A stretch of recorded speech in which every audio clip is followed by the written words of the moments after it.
This is Sports and Torts with David Spada and Elliott Harris on TalkZone.com. We are delighted to have former Brooklyn Dodger pitcher and a couple other teams too, Ralph Branca on Sports and Torts. Now I have a question. I've always thought it was Branca. I've also heard people say Branca.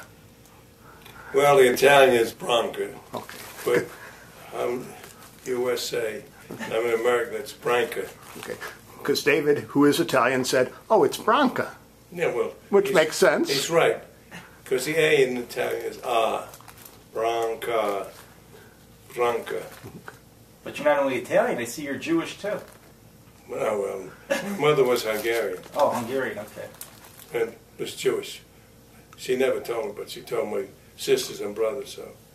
So I found out a year and a half ago that she was Jewish. Because you got an Italian and a Jewish guy interviewing you. So now we can get you into the Jewish Sports Hall of Fame too. Not too many in there. When did you first start playing baseball? Well, I had an older brother, actually two older brothers, Julius and Edward, and they were 16 or 14 years older. And Julius played on Sunday afternoon, sandlot baseball. So I used to go watch him. And my first remembrance is when I was 6, he was playing, and he played left field that time. And they had a hill, like in Cincinnati. Yeah, Crosley Field. He turned to go back and hit the hill, and down he went and broke his nose. So he went to the hospital, and I remember, sitting next to him and feeling the warmth of his uniform, which of course was wool. And that's my first recollection of seeing him play ball. Now, your family was from Italy, so you're like the first generation to grow up in America. What did your folks think of playing baseball? Well, it was just natural. My oldest brother played, and Eddie played for the company team. He played softball, and but the family was sports oriented. My mother used to go see the Giants and Yankees on Ladies' Day for 55 cents a ticket. That was Ladies' Day, used to be like every Friday. And she'd go with my older sisters. And, they took us once in a while, but Julie and Eddie took me to the Giants mainly, because they were Giant fans, and the Yankee Stadium. We didn't go to Brooklyn, it was too far away. But, so, baseball was in the family right from get-go. Who was your favorite player growing up? I was a Giant fan, so my favorite player was Mellott and Carl Hubble. And, so we'd go to Giants and, and watch Mellott in right field and watch Hubble pitch, and he had this big screwball, which was his out pitch. And that was the era when the Giants were pretty good. Yeah, the Giants were pretty good. They won in 36. Before I really knew it, they played Washington, I think, in 33. And they played the Yankees again, in the late 30s. And then they tailed off a little. And then they stole a pennant in 51. Because the Yankees back then, who were the big mainstays? You had DiMaggio, and Yogi was later on. Well, before they did it. And Babe Ruth quit, I think, 33. But then you had Joe D was the big man, and Lou Gehrig. Lou Gehrig's one of the best players ever, and doesn't get that much mention. But he had 493 home runs. And, had Babe Ruth, I guess, hit in front of him and hit a home run, so he didn't get a chance to drive in runs. But, he was a hell of a first baseman and played in all those games consecutively. It was tough on him because he was in Babe Ruth's shadow for a lot of his career. Right. Babe didn't want him to basically give up the team to Gehrig. Well, Babe was Babe. And I think he was there from, say, 1922 or 3 to 33. So how does a Giants fan end up a Dodger? Because the Dodger scouts were smarter. It was amazing. One of my older sisters wrote, and my brother John, who was older than me and was a star pitcher for the high school, and I was second pitcher. He was like 17, I was 18. And we went to the Polo Grounds, Yankee Stadium, and way out in Coney Island to a field out there. and for the Dodger tryout. The Giants, I never threw a ball because it rained the day before. Now they had all the kids come back. We had like 300 guys trying out, and I'm waiting to pitch. My brother threw, and I was next, and they called off the workout. Now he went to the stadium, and they liked me there. What was his name? Chief. Oh, now I'm blanking. Old age is getting me. Chief Bender? Chief Bender, yeah, I think so. He was a scout, and he liked me, but he said too young, because I was only 16. And he said too young, get in touch with him next year. And of course, next year came and went, and they didn't get in touch. Then I went out to Brooklyn, and the Dodgers had a tryout. Oh man, I can't think of the name of the park, but they liked me and had me come throw batting practice. Well, you know, when you're 16 years old, I throw batting practice to big leaguers. And that was like in August of '42. And I threw batting practice, and the next year they came and watched me, and they waited till school ended in June, and I signed with the Dodgers. The Giants never went back to Giants or the Yankees, and they didn't come to me, and they should have, because you know I was the star pitcher on the team. You know, I pitched like every game but one, and you know, they should have really been around scouting me, but I think during the war they went to sleep. So you signed with Brooklyn, and then you start off in the minors? Yeah, I went to Olean, New York, which is Class D. That's in the Pony League, Pennsylvania, Ontario, New York. And I went there and pitched from, say, July, August into September. How long were you in the minors before you got called up for good? Well, the next thing is I got home, and a friend of mine said, hey, you can get a scholarship to NYU. I said, Frank, and I played pro ball. He said, they don't know it, just go. So I went to NYU and played at a basketball scholarship. So I played basketball, and then I played baseball. And, you know, I used to pitch basically every Wednesday and Saturday. And the coach, Bill McCarthy, been there for years, said, you know, I can get you to Boston. My brother's the team doctor, and you can get a bonus. And I went, uh-oh. So I had to tell him that I was already signed. So that was the end of my college career. So I ended up going to the Dodgers to throw a bit, and they signed me. And I remember the guy said, he can pitch for Montreal. And Ricky said, if he can pitch for Montreal, he can pitch for Brooklyn. Because they were not a good team in '44. What was Branch Ricky like? We won't talk about him. The man was a total hypocrite. You know, he was going to give this holier-than-thou nonsense, but yet he never treated the players fairly. He squeezed the death out of them to get every penny he could, because he was on a part of the profit sharing. He was getting money from profit sharing, so he tried to make every penny he could, so he got his 15% of the profit sharing. He was like on the take. And, you know, and he really wasn't a player's man. He was just strictly a money man. And, you know, he gets credited for bringing up Jackie, but you have to give the owners credit for doing it. Remember, they owned the club. Right. And it could have been a negative aspect, because it turned out in Brooklyn especially, turned out to be very positive. And, of course, Ricky was smart enough to pick Jackie, because of all the players in the Negro League, Jackie was the one who was smart enough and strong enough to take all the nonsense he took, all the, you know, people getting on his case. And Jackie knew what he was doing, a leader of the race, so he turned the other cheek. Okay. He was a fiery, feisty guy, very competitive. And, you know, I could see him a couple times. He wanted to go argue with an umpire and see him turn and walk away, because Ricky told him, don't get involved in any episodes. So. But Jackie was great. Jackie was terrific. Now, you played in Montreal, and then Jackie subsequently played in Montreal. Was that a good environment? Oh, yeah, Montreal was terrific. Because in Canada, they didn't have as much of the segregation, if they had any, you know. So he went there and learned how to play second base, because he was a shortstop in the Negro League, and then he became a first baseman. So it was tough on him his first year. He's playing first base, and he's the only black guy in the league, and yet he performed admirably. You know, he hit like 297, led the league in stolen bases, you know, and learned how to play first base. Yeah. Now, every year, April 15th, people think of, okay, that's Income Tax Day, but that's also April 15th, 1947 is the day Jackie Robinson broke into the big leagues. Right. And they introduced the players, and you're standing on the field next to them. Right. How did that happen? Well, you know, it just happened. I mean, it didn't matter to me, you know. We were like, I look at the picture, third or fourth from home plate, and they didn't do it like today where they organize it. Here's the trainers, here's the coaches, here's the extra men.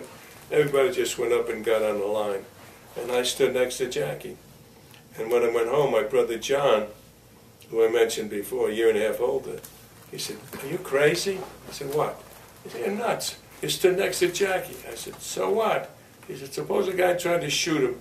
It was a lousy shot and missed by 3 feet." I said, I would have died a hero.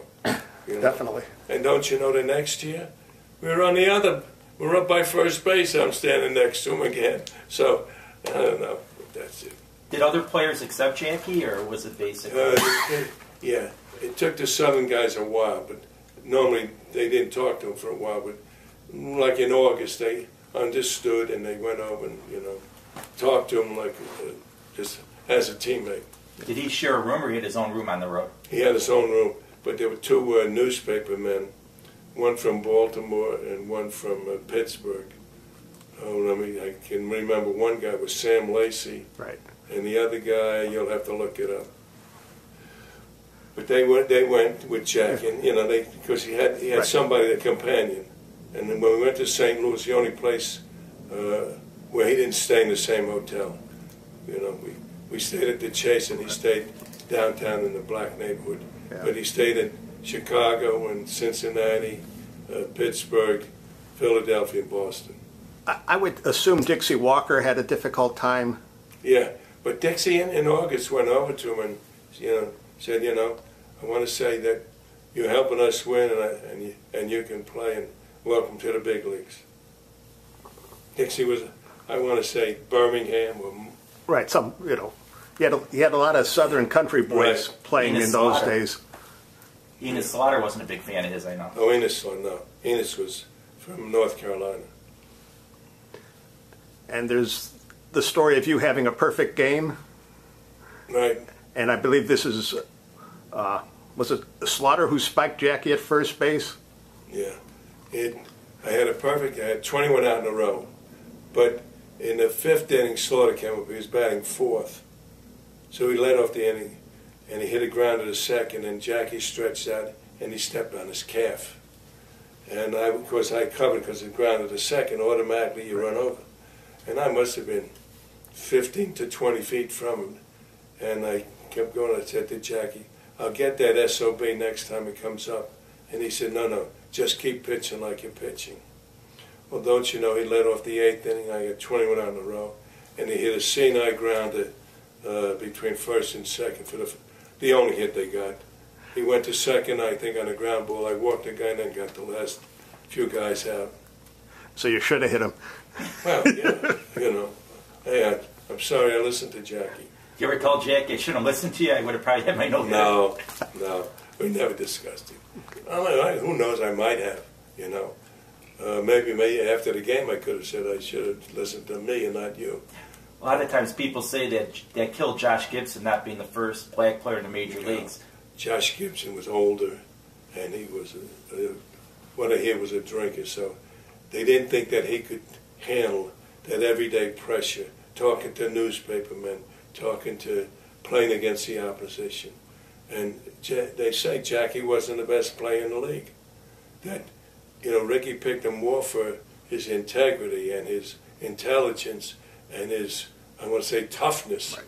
Because he was going to take a lot of gaff. Well, it took a tough guy right. not to fight back. Right. Because I think Robinson's nature would not be to take any of that guff. You're absolutely correct. Yeah, Jackie, you know, Ricky said don't do anything for like 3 years. And, you know, as I said, he's going to turn around and argue with the ump and turns and walks away. till after 3 years, and then he would go and argue, you know, if he thought he was safe or whatever. Now, a couple of years after Jackie is with the Dodgers, then you have yourself an African-American catcher in Roy Campanella. Right. And even today in the 21st century, it's rare to have an African-American catcher. See, you know that I don't. You know, they play everywhere. Yeah. I mean, I can see Elson Howe, and I'm trying to say, well, how many black catchers were there? You know, and I don't think it really. It's just that it's a tough position. Yeah. If I had ability, I would not want to be the catcher. But you have to, it's a tough job, Yeah. day in and day out, up and down. I mean, you had to think. I mean, a lot of people thought they weren't smart enough for you to think back there to call the game. Or was the pitcher And they calling? didn't call a game for me. You called your own pitches? I called my own game. And that came from Eddie Stanky. I was only like 20. No, I was 19. And I was pitching against the Cubs. And I was leading 3-1. And I threw a changeup to Bill Nicholson. And he hit a home run. So we took the train. We're going out west. And we had dinner on the train. It was a day game. So, and Eddie Stank said, I got a question for you. Yeah? Why'd you throw that changeup? I said, the catcher called for it. He said, oh, really? Did you ever see in a box score losing catcher? I said, no. He said, call your own game. You know you know how you feel. You know that you think you can get him with a fastball or whatever, but call your own game. So from that point on, I called my own game. And, you know, I shook Campanella off a lot of times. I'd shake everybody off. I mean, if I got you out on curveballs twice, and now there's a man on first, and I got it set up with curveball, strike, fastball, strike, fastball up and in. Now the guy said, here comes the curveball again. And I'm going, call for a fastball. Because, you know, I think hitters sometimes know how to think, but pitchers are smarter. Contrary to what Mr. Williams says, pitchers are smarter. Oh, just look at all the player reps, and you'll see how often it's a pitcher. You had some great players behind you, though. You had what, Pee Wee Reese, you had Jackie Robinson, Campanella, Duke Snyder, Gil Hodges, Ferrillo, Carl Ferrillo. Yeah, it's a great team.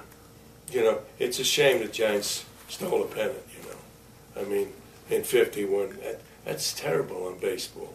That they went in their locker room, looked through a telescope, hooked up a buzzer system to the dugout and to the bullpen, and called the signs, and it was conducive because the locker room was in dead center, the bullpen was in right center, that the pitcher was there, and you looked 7 degrees right, and you could see the guy in the bullpen, and then they'd yell from the dugout what the pitch was, and they went 37-7, a team that was 58-52. That's a pretty good turnaround. How did that come out? Did anyone know about it at the time, or later on people figured out what was going on? No, I learned about it a couple of years later. I went to Detroit and I roomed with a guy named Ted Gray. And I was there about a year, and he said, you know, I got to tell you something. I was sworn to secrecy, but I got to tell you something. And he told me how the Giants stole a pennant. Herman Franks and Hank Shentz. He had this telescope that Shentz had from the Navy. And they sat in Leo's office in dead center, and they hooked up a system, a buzzer system, where an electrician came and ran up wires to the dugout and to the bullpen. And Sal Evers had this buzzer right over his head, right next to his head. And he'd hit 1, and he'd hold the towel still. He'd have 2, he'd do that. He'd have 3. It was 3. It was like a changeup or a slider. He'd do that. And the next inning, he went to the dugout. And they would call the signs, like socket, straight ball, be ready, number 2 letter, be ready, curveball, number 2, and watch it, number 3, and back to the dugout. This time, Evers would have a ball instead of the talent. He'd hold it, throw it up, throw it back and forth. And all you had to do was go 7 degrees to the right. I mean, and I think they stole a pennant in 54. I honestly do, because nobody talks about it. But they won a pennant again in 54. Yeah, and that's nonsense. Now, when it came out, the commissioner at that time should have made a move on it and said, you know what? The Dodgers won the pennant. should have won the pennant. They stole it. I'm going to give every player or his heirs a ring saying National League pennant winners. So it's 1951. You're on the mound. Bobby Thompson's at the plate. I threw my fastball. You couldn't put it any more in the middle if you had it. Whatever. That's the middle of the plate. That's where I threw it. Right dead center. And then the next minute, and I'm surprised he didn't swing, because he says in the interviews, I took the first pitch and the guys on the bench wanted to kill me. And I go, kill? You know, I see a guy take a pitch. I'm sitting in the dugout, whoever it was. What the H was he thinking of? You know, the guy's a fastball pitcher. What was he thinking of? And of course, the next pitch, he hit the home run, which the pitch was up and in that he should take. It wasn't even close to being a strike. But he knew it was a fastball. Did he ever admit that he knew what was coming? No. And you know what? When it all came out, I'm very disappointed that he did not admit that he had to sign. We were at Yogi Berra's museum, and a guy in the audience asking questions. So Josh Prager came out with a book, maybe 5 years later, 2006. And the guy said, Bobby, you were stealing the signs. He said, did you get to take the signs during the season? Oh, yeah. How about that game? Well, we only took him the first 3 at-bats, but I didn't take it the last at-bat.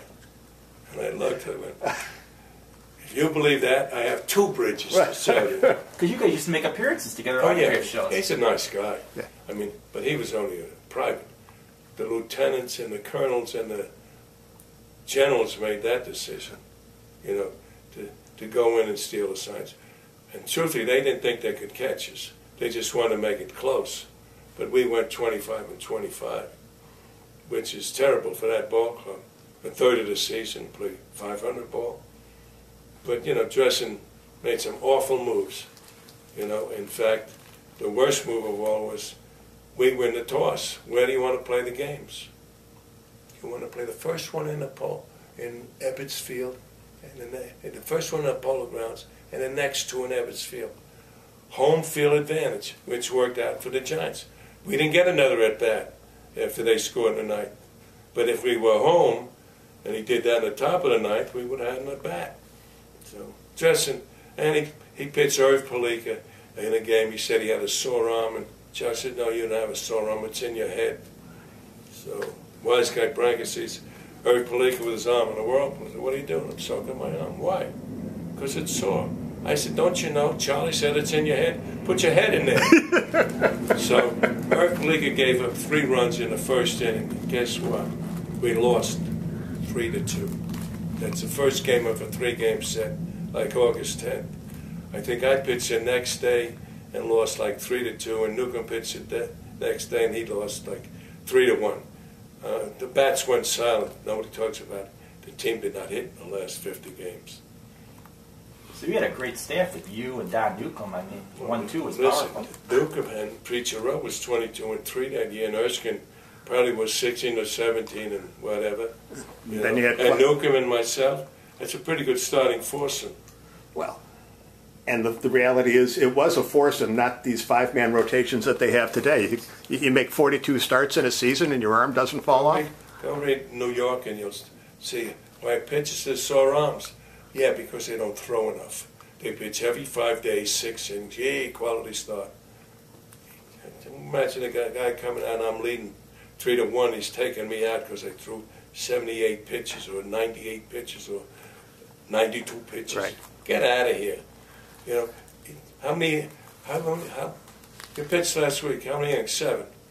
And this week you went 7. Yeah. Last week I threw 140 pitches, and this week I threw 80. When I went 7 innings, I didn't count pitches. You know, that's nonsense, counting pitches. Well, you know, absolute nonsense. A lot of it's the agents, though. They want to protect their arms, but they're not protecting the arms. Yeah. There's more sore arms now than there was in my day. When you pitch every 4 days, there's more sore arms now. What I felt bad about back in the day was, I mean, I read about Mays, Mano. Duke Snyder was kind of like the third wheel. You forgot about him. He was better outfielder than both of them. He got a better jump on the ball, had a stronger arm than both of them, and more accurate, and charged the ground ball better, and played in a tough park. Ebbets Field was not 457 feet or 485 feet where you could run forever and never worry about a wall. Mantle didn't worry about a wall. Mays didn't worry about it. Duke had to worry about the wall. And if it hit the scoreboard on this side, it went that way. If it hit over there, it went this way. If it missed the scoreboard and hit the wall, it came this way. If it hit the screen, it went this way. I mean, it was very difficult to play center field in Ebbets Field. Duke was a better outfielder than them. And now I can't say that he was a better hitter, because if I had my choice, I'd take Mantle because he was a switch hitter. But, you know, Mays could hit and Duke could hit. But I don't know what Mays' lifetime average is. But Duke, I think, is like 310. Mays is probably 325. Mays went down a little because he played a little too long with the Mets. Yeah, right. Then you had a right fielder with a pretty good arm named Carl Furillo. Not bad. He had a rifle. Yeah. The Reading rifle. You know, people talk about Clemente's arm and, you know, other... Calavito. Yeah. But I go, as I recall, Carl Furillo, Yeah. pretty good. Great arm. Pretty good, yeah. Right. Clemente had a great arm. Yeah. And he should have been a Dodger, but they played Well, games. he started off as a Dodger. They left him on Montreal's roster.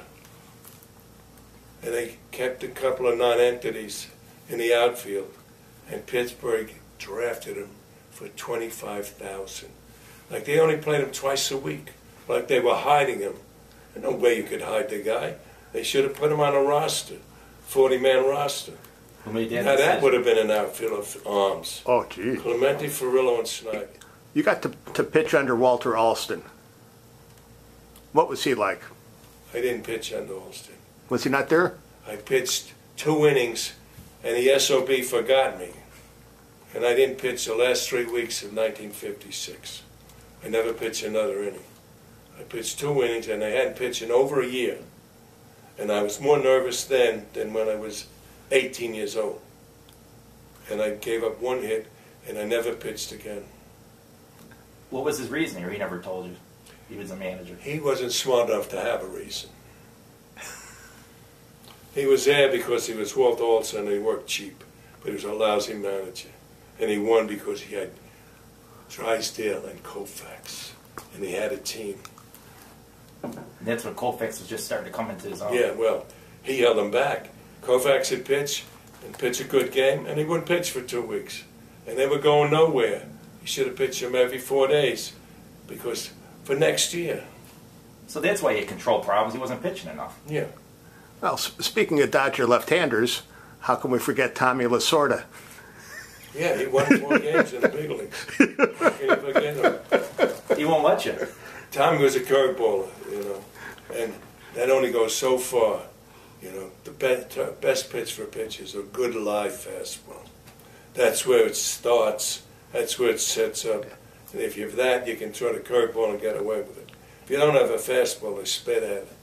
And Tommy will throw you 25 curveballs out of 30 pitches. Was Johnny Padres on those teams? Yeah.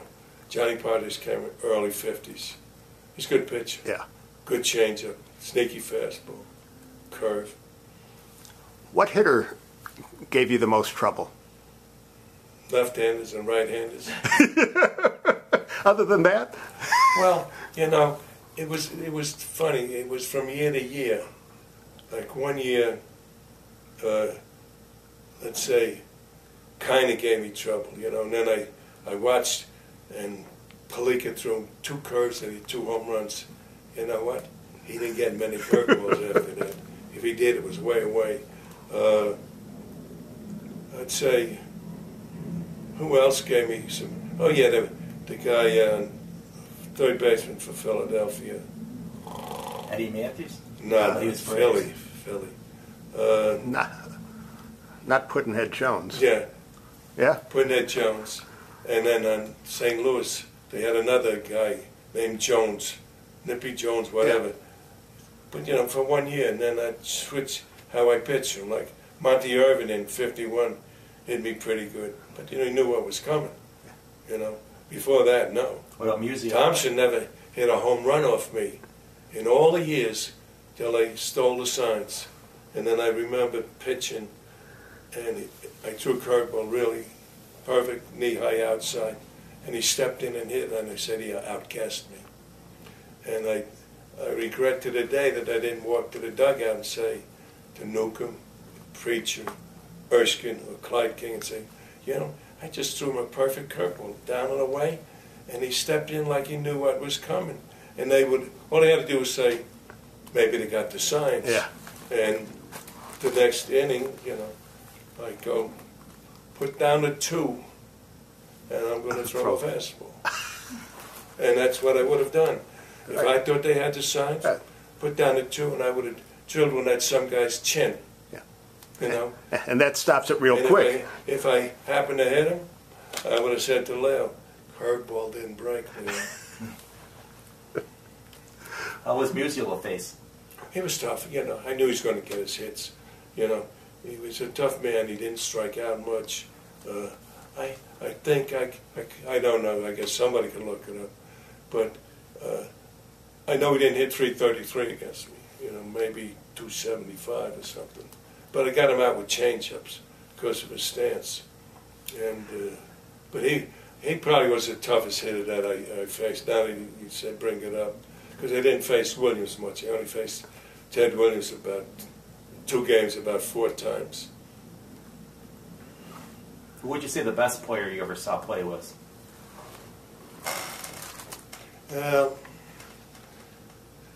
I'd have to say DiMaggio, you know. But I saw a lot of good players. But man, Lacoste was great. Kaline was great. You know, I didn't see enough of Ted Williams because he was in the service and he came back out when I was with Detroit and the Yankees. But Joe D, because he did everything right. You know, he played the hitters right, made everything look easy. You know, he didn't make things look hard. He made it look easy. How did you come to wear number 13? A lot of people would avoid that. No. I walked in the locker room and the guy said, "Are you superstitious?" I said, "No." And there was 13 in the family.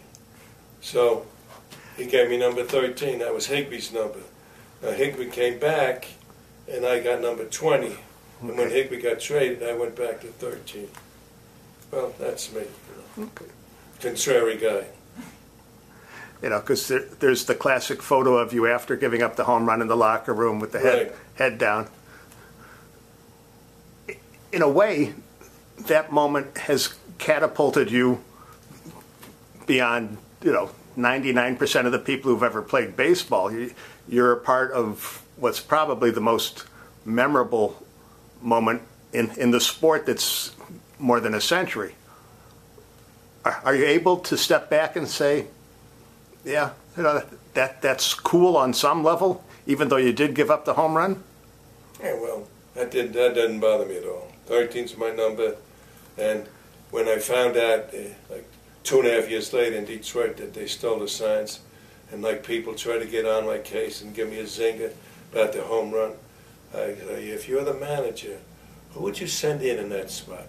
The best pitch you had or the worst pitch you had? You know, and that's what I told my family. Just say, who would you send in? The worst pitcher or the best pitcher? And you know, if you look at that year, I started out as a reliever. I didn't get a start till May 28th, okay? Now, I kid people about Mariano. I said, I pitched maybe 3 innings twice, from April 15th to May 28th. Now I go out and I pitch 7 innings, and it rains. I went in, took a shower, new oil on my arm, new shirt, went out and got the last 6 outs. I said, I want to see Mariano do that, you know. And I ended up with a complete game, and you can look this up, from May 28th into June of 51. I pitched 4 straight complete games, and the 5th game I was losing 1-0 in St. Louis, and they took me out for a pinch hitter in the top of the 8th. And Hodges hit a homer in the 9th with a man on, and we won 2-1. So, and that's right. 5 games they use a reliever for 2 innings. Star. I didn't realize it. I went and saw a movie with my kids. They said it was the best movie they ever saw. The Parental Guidance with Billy Crystal. It's funny. I saw it for the first time. It's funny. It's very good. How did that role come about for you? Well, I knew Billy. I went to see 61. Okay. And I was over doing an interview for Bob Costas for MLB, and he was there. He was also doing an interview with Costas. So he saw me, and I guess that must have put a bug in his head. Because he called me like 2 months later. I said, hey, I got a job for you, a part for you in this movie. So I flew to Atlanta, got down there, watched him do some scenes on Monday. On Tuesday, I did that little scene, and he said, that's it. I did one take, and I was done. You're a natural. Well, I told us other people, all those actors don't know what they're doing. You know, you need a pro to do one take. Because that kid read that poem, basically. Kid was good. He was very good. Nice boy, too. Nice kid. And, of course, I saw the movie, and I'd watched him make scenes the day before and early in the day on Tuesday. So I did it around, I don't know, 1 o'clock. I did one take, and he said, that's it. I said, no more takes? No more takes. So you don't want to play in the mud with Bette Midler and Billy Crystal when you're with the grandkids in the backyard? No. Kicking the can. Kick the can, right. No. But now the Jackie Robinson movie's coming out, and the guy's playing me. Hey, Monsieur Len Letter or something? Len Better, I don't know. Is he as good looking as you? Guess what I told him? He came to see me. I said, you got to go to plastic surgeon. He said, what? I said, yeah. I said, you're not handsome enough to play me. But they say I'm in the movie a lot because I was very friendly with Jackie. And that's coming out April 12th. And I hear it's a good movie. That's what I hear. Somebody from California told me they saw it, said it's a good movie. I have to ask you, how could you let your daughter marry Bobby Valentine? I had nothing to do about it. Like any other parent. I told her, he's a ball player, and you make up your own mind. Well, you know, he was Bobby's a good guy. You know, he got screwed in Boston. That was a tough they gave him situation. a job, and then the guy stabbed him in the back, the general manager. Never did one thing to help him. Didn't have a left fielder or a center fielder first half. Okay? The left fielder got his wrist shot up in August the previous year and was sitting home. I guess he was waiting, maybe put in the sunshine, let it heal. Was that In Crawford? Boston, they should have been on his case and had him get operated on in October. He got operated on in January and wasn't able to play till July. And the center fielder hurt his shoulder diving into the bag. In the second half, the young kid playing third base, Roderick, I think, and Big Papi. Well, Big Papi, they're not going anywhere, and he's not going to play it and get hurt playing. So he didn't play the last half of the year. And they traded Adrian Gonzalez with Crawford. Yeah, well, they're getting rid of Sally. Right. Now, when Bobby was a hotshot baseball player, did you ever get a chance to pitch against him? Oh, no. Not even for fun at a family picnic? He's way after me. I know he's way after you, but I just thought... He led the Pacific Coast League, like in hitting and stuff. Yeah. And he was a shortstop. And Maury Wills is... No, not Maury Wills. Bill Russell is out. And Alston put Billy Russell at short and left Bobby out. And I say to Bobby, he did that because you were friendly with Lasorda. And he hated Lasorda. It looked like Lasorda was trying to get his job. And you took the brunt of it. He said, that's not true. I said, well, what other reason? You led the league in hitting in 8 different departments. Why wouldn't you be the first choice? So. No, you're right. Because Lasorda was, what, his third base coach? Alston? Yeah. But Lasorda was all antics. He was dancing out there, jumping. And Lasorda, you know, he managed in the minors all many years. Maybe 20 down in the Caribbean. And he stayed in the Dodger organization and eventually became the manager. Now, you did play with the Yankees. Right. What was that like? Well, that was different, you know, because I got there, they were fighting the Indians for the pennant. And they started me in Baltimore, and the umpire squeezed me. I think it was McKinley. I'm throwing the ball knee high, and he's not giving it to me. And I'm not smart enough to say, okay, it's 3 inches above the knees. Because Rizzuto kept yelling, where is that pitch? And I worked maybe 5 guys in 4 innings. And I came out, they only got 1 run. And then they started me against the Red Sox. And I think I gave up 3 hits in 6 innings or 7 innings. And Muscarin pinch hit for me, got a double, drove in 2 runs, and we won 3-1. Now the next weekend we were in Boston, and I figure I got to start against him. I just pitched his 3-hitter for, say, 6 innings, could be 7, and I didn't get a start. I don't understand it. And they put me in relief, and I remember pitching a Williams, and they had 2-2 on him, and I shook my head a couple times, and I threw my fastball, knee high, all ball, all over the plate, strike 3, and I said, I got him. And he went ball. And oops, sorry, Mr. Williams is hitting. I was going to say, if he doesn't swing at it, it's not a strike, right? Yeah, well, and you know, I had him shaking my head, which I did many times in the National League, you know. Shake your head, and they'd say, uh-oh, what's he going to throw now? Like, they may think I'm throwing a curve, and I throw the fastball. And I was sneaky fast, so he took it. Yogi jumped up and down, but I gave up a run. We scored a couple runs, and I was going to be the winning pitcher, and whoever relieved me gave up some runs. And I got one more start late in the year, and I hadn't started, you know, for forever. I mean, from, say, the middle of August to the middle of September. And, you know, I don't know why. It was I could throw hard again. And, you know, I asked Yogi. He said, you had good stuff. He said, I don't know why they didn't sign you. I was supposed to get a bonus.